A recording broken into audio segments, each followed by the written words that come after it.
So here it is, ladies and gents, issue number 14 of FREEZE64 fanzine for the Commodore 64.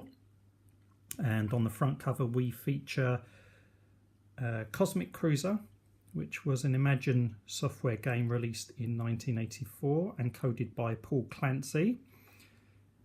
And also in this issue we have an exclusive interview with Gary Penn from Zap64 magazine.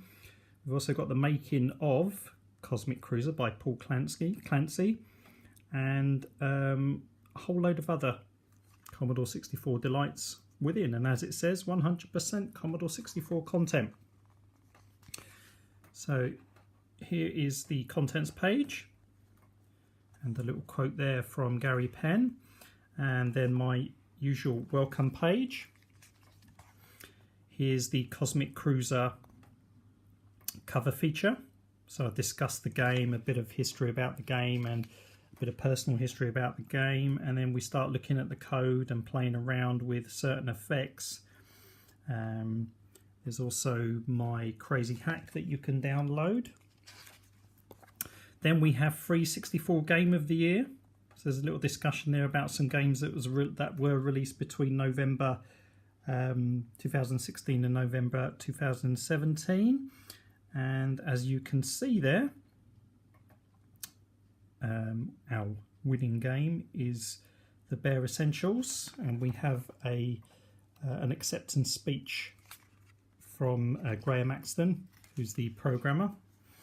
Desert Island Discs is Chris Abbott of C64audio.com, and just to show you the back cover, that's his Kickstarter project, Project Hubbard. So that's Chris there, and he discusses all the all Commodore 64 bits and bobs that he would like to take with him on a desert island. Then we have games in the making, snippets of news of upcoming Commodore 64 games, and we discuss Candy Game, which is currently being worked on by Andreas and Vanya of Pond Software. And then we have a special bit of info here about Bare Essentials 2, The Great Outdoors. Moving on, our game ending focus is a game by Paul Clancy, which is Legend of Cage. And then we have Secret Squirrel, who finds secret messages and secret elements within Commodore 64 games. Then we have our Coders Corner interview with Gary Penn, who was one of the reviewers and also went on to be assistant editor of Zap64 magazine, and we have a great chat there about his past with regards to Zap64 and also the Commodore 64. And then moving on, we have our Hackersoft pads with a few new cheats there for old games.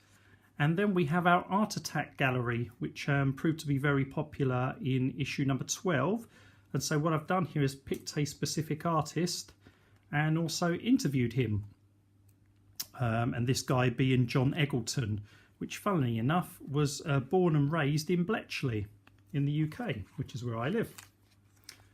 So we must have crossed paths at some time. But you'll see what he's done is he's reimagined loading screens. So here's the original Decathlon loading screen, which was by Ocean, and that's John's remake. And then the same with, say, Phantom of the Asteroids there. Let's go back a page. He's done that instead. And then there's the Transformers that he's done, and also the Red Heat.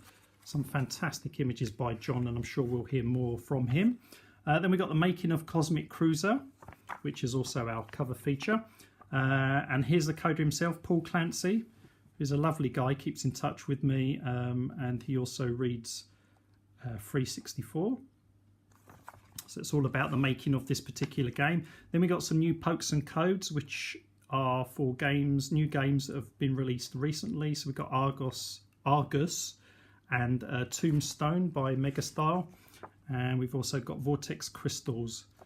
And then we talk about the next issue, which is issue number 15, and is going to feature Nick Taylor, who produced quite a lot of the games for Codemasters and High Tech. and there's a lot more bits and bobs there. We've got Mike Daly discussing his game Ballistics.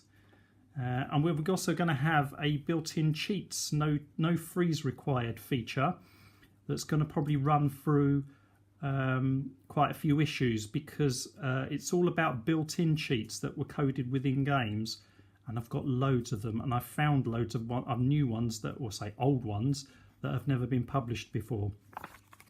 And then on the back cover we have the Kickstarter Project Hubbard. And that's it. That's FREEZE64 issue number 14. Subscriber issues have now been sorted, processed, and the final batch will be sent tomorrow morning. And the remaining stock, there's about 30 odd left, is on the website, which is www.freeze64.co.uk, and you can purchase a copy from there. And that's it. Hope you enjoy the issue.